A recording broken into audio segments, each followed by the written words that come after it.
What if Luffy wasn't raised by Garp or left on Dawn Island, but instead taken by Imu, the secret ruler of the world? In this twisted timeline, the world government is so afraid of Dragon and his revolution that they steal Luffy at birth to use him against his own father. Garim, one of Imu's top enforcers, grabs the baby in the dead of night and delivers him like a prized trophy to Mariejois. Imu sees potential in the child, not as a boy, but as a weapon. And just like that, Luffy's fate takes a dark, unexpected turn. Growing up in Mariejois isn't as shiny as it looks. Luffy's taught from day one that celestial dragons are gods and rebels are pure evil. Imu stays mostly behind the curtain, but his presence is always felt. Garim becomes Luffy's constant shadow, guiding him through intense training. Swordplay, hockey, mind games, all of it. Deep down, Luffy's still Luffy. Curious, playful, a bit wild, but that's the spirit buried under layers of rules and twisted ideals. When he acts too normal, like playing or talking to slaves, Garim clamps down hard, warning him that kindness only leads to weakness, and weakness is dangerous. On his 3rd birthday, Luffy finally meets Imu in person. Imu's all smiles and gentle words, but there's something cold beneath it. He tells Luffy that his life is meant for greatness, that real friends will come once he learns control over the world. Luffy doesn't really get it, he just wants a playmate, but the moment sticks with him. Imu starts shaping his mind, slowly turning the idea of connection into something transactional. For now, Luffy nods and accepts it, but the cracks are already forming. Somewhere inside, he knows something doesn't feel right, even if he can't explain why. As Luffy grows, Imu builds a false world around him. There's no mention of Dragon, just a faceless traitor leading a violent rebellion. Luffy believes what he's told, attending dinners with snobby celestial dragons, while slaves serve in silence. Sometimes, though, something tugs at him. When he sees a scared kid in chains, or someone hurt and ignored, he feels off. He asks Garim about it once, and Garim shuts it down fast. This is how things are supposed to be. Luffy pretends to accept it, but the unease never really goes away. Deep down, something still whispers, this isn't right. When Luffy is around 6, he meets this old vice admiral hanging around Mariejois. Basically retired, but still kind of a big deal. The guy tells wild stories about pirates and sea monsters, and Luffy is hooked. He's supposed to admire order and control, but adventure sounds way cooler. He asks all about devil fruits, and especially the legendary Gomu Gomu no Mi. Imu hears about Luffy's fascination, and seeing a chance to shape him, secretly arranges for the fruit to be brought to Mariejois.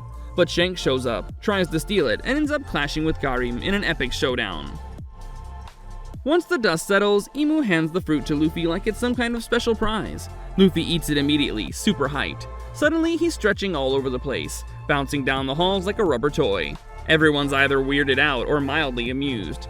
Garim's not a fan. He thinks Luffy looks ridiculous. But Luffy starts to feel different, like there's something ancient inside him. He begins having strange dreams of the open sea and voices calling him away. He wakes up a bit lost, still trusting Imu, but that craving for something more starts to dig in deep. At 10, Luffy's got that celestial dragon swagger, but he still flashes his goofy smile. During a fancy dinner with visiting royals, he watches St. Charlos shoot a slave for spilling wine. Something just snaps. Luffy launches forward and punches Charlos across the room, shocking everyone. Garim rushes in furious, but Luffy's shaking. He's never felt this angry. And it's not just anger, it's something deeper. Like realizing he doesn't want to be this cruel, heartless version of power. All that training didn't prepare him for this moment, and for the first time, he starts questioning what he's really part of. News travels fast. Luffy, Imu's golden kid, punched a celestial dragon. Garim hauls him straight to Imu, expecting harsh punishment, but Imu, totally unbothered. He just pats Luffy's head and says Charlos was useless anyway. Then, instead of scolding him, he gives Luffy access to secret stuff. Archives, plans, the works. Luffy's confused. Shouldn't he be in trouble? But he's also weirdly flattered. Imu's playing a quiet game, teaching Luffy that weakness can be thrown away, and that emotions are fine as long as he stays loyal. Luffy doesn't see it yet, but he's being pulled deeper into Imu's web. At the Revery, Luffy spots Vivi, the princess of Alabasta, being harassed by a nasty celestial dragon. He steps in and lands a solid Gomu punch that knocks the guy out. Chaos erupts, and Morgan snaps the perfect shot. Luffy, mid-swing, standing up to one of his own. The picture goes viral, and even Dragon sees it, not realizing that it's his own son. Afterward, Luffy and Vivi talk. She's kind, smart, and talks about real freedom and her people's struggles. It sticks with him. For the first time, Luffy starts to see how messed up his world is, and maybe, just maybe, there's another way. Imu keeps training Luffy, slowly shaping him into a powerful force. One day he takes Luffy to a hidden chamber deep under Mariejois and shows him this massive ancient straw hat. He tells Luffy a twisted version of Joy Boy's story, calling him a dangerous rebel who nearly wrecked the world 800 years ago.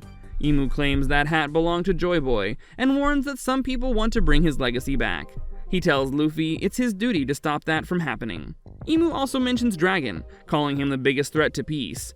Luffy listens, trying to understand it all. Eventually, Imu gives Luffy his first mission: wipe out a revolutionary army outpost. Luffy shows up with some god knights led by Garim and completely dominates at first. His Haki and Devil Fruit powers are overwhelming, but then Sabo steps in, shocked by Luffy's strength and the fact that he's still so young. They clash hard, rubber limbs versus burning fists. Sabo starts asking why Luffy's fighting for the world government. Luffy calls them traitors, repeating everything he's been taught. Sabo gets pissed, realizing this kid doesn't even understand the pain he's helping cause, but he keeps fighting, hoping to reach him. Right when things hit a boiling point, Dragon shows up and immediately takes control of the battlefield. He faces Luffy and says the world government has brainwashed him. Luffy, confused but loyal to Imu, lashes out with a massive punch, but Dragon dodges easily. Calmly, he tells Luffy to stop, hinting that they're more connected than Luffy realizes. Luffy keeps attacking, but Dragon won't fight back. He parries each move and keeps telling Luffy to think for himself. Then Dragon drops the truth. He's Luffy's dad. The shock hits hard. Luffy freezes, overwhelmed, starting to question everything he's believed. Dragon's words unlock a flood of memories and doubts in Luffy. He remembers how Mariejois always felt a little too perfect, how something always seemed off. Garim yells at him to keep fighting, but Luffy hesitates. Dragon gently tells him the truth. Joy Boy didn't want to destroy the world, he wanted to free it, and Imu has spent centuries twisting that dream into something dark. Luffy's mind spins. Everything he believed is crumbling. He drops to the ground, overwhelmed. Sabo grabs him and he and Dragon flee, taking Luffy to their hidden base while the God Knights stand stunned. In the following days, the revolutionaries treat Luffy with surprising kindness, even though he was just fighting them. He meets people like Ivankov, Koala, and Kuma, a peaceful pacifista, who show him what real freedom looks like. Luffy starts hearing honest stories of suffering, oppression, and rebellion. He sees the aftermath of the Celestial Dragon's cruelty, and it breaks something inside of him. He starts wondering if the voice he's been hearing in his dreams might be Joy Boy, trying to guide him. Dragon offers him a place in the revolution, but Luffy says no for now. He needs to find the truth for himself. Under the cover of night, Luffy sneaks back into Mariejois, using his Haki to dodge surveillance and bust open slave pens. Whispers of a rubbery rebel freeing captives spread fast.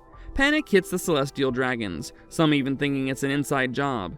St. Charlos tries to shoot Luffy in revenge, but Luffy casually flicks the bullet away. The slaves cheer, calling him a hero. Then Garim shows up and things explode into a brutal, high-powered fight. Their Haki clash lights up the sky. Despite Garim's deadly skills, Luffy knocks him down and charges deep into the heart of the palace. Luffy finally crashes into the secret chamber and comes face to face with that eerie giant straw hat again. Imu steps out of the shadows, not angry, just weirdly amused. He mocks Luffy's ideals, saying freedom is a fantasy Joy Boy couldn't even keep alive. Luffy, fired up, pours all his Haki into his rubbery body, unlocking something new without even realizing it. Imu strikes with terrifying warp slashes, but Luffy, powered by instinct and Joy Boy's legacy, dodges most of them. The fight turns wild, and the chamber starts crumbling around them as their powers collide. As the fight peaks, Luffy's fist balloons into a glowing massive punch, smashing Imu through a wall. Imu isn't done though. He hits Luffy with a final brutal attack that leaves him bleeding. But Luffy just laughs through the pain, defiant as ever. With one last surge, he turns the floor into a trampoline, launching both of them high into the air. His final punch shakes the whole palace. Imu crashes down, but it's still not over. Luffy escapes just in time, landing on a revolutionary airship thanks to Sabo. He's hurt bad but alive, scarred, exhausted, and more determined than ever. Luffy wakes up days later covered in bandages and sore all over. Dragon stands nearby with relief and concern. The revolutionaries now see Luffy as more than just a wild card. He's become a symbol of real freedom. Luffy tells Dragon he's going after the truth, the poneglyphs, the treasure, the whole mystery. Maybe it's called the One Piece, or maybe not, but either way, he's chasing it with that same smile that's carried him this far. From then on, Luffy sails as his own force. No pirate flag, no revolutionary title, just a wild spirit. He fights marines, faces off against pirates, and braves wild seas, always moving forward. What Imu planned as a way to make a perfect weapon ended up creating the very threat they feared. Luffy, with his goofy grin and insane power, is now the spark of a new era. Every step, every bounce is a punch at the chains of the world, and he's just getting started. If you like this video, you can now click on this other cool video that's appearing on your screen. Click on it to see. Go ahead, click it.